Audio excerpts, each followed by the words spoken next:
মধুমিতার বিয়েতে ভাস্কর কি উপহার দিল, বিস্তারিত জানতে ভিডিওটি দেখুন। আর আমাদের চ্যানেলে নতুন হলে সাবস্ক্রাইব করে পাশে থাকা বেল আইকনটি বাজিয়ে রাখুন।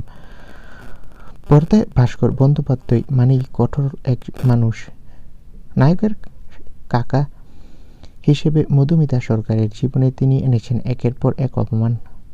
মধুমিতাকে মানে ঝিলকে শ্বশুর বাড়িতে তার চরিত্র, তার জন্ম, তার অবস্থান সব নিয়েই প্রশ্ন তুলেছেন।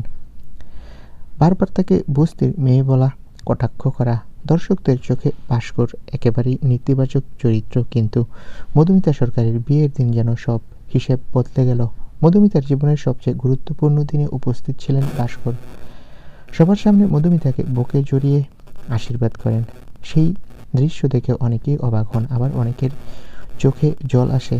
এরপর ভাস্কর বন্দ্যোপাধ্যায় মধুমিতার হাতে তুলে দেন এক দামি ঘর সাজানোর সামগ্রী। এই উপহার একটি বস্তু নয়, বরং নতুন জীবনের জন্য শুভকামনার প্রকাশ। যাকে একসময় ছোট করে দেখা হয়েছিল, আজ তার ঘর সাজানোর দায়িত্ব নিজ হাতে তুলে দেওয়া। তো বন্ধুরা, তোমরা কে কে খুশি মধুমিতা সরকারের বিয়ে হওয়াতে কমেন্ট করে জানাও। ধন্যবাদ।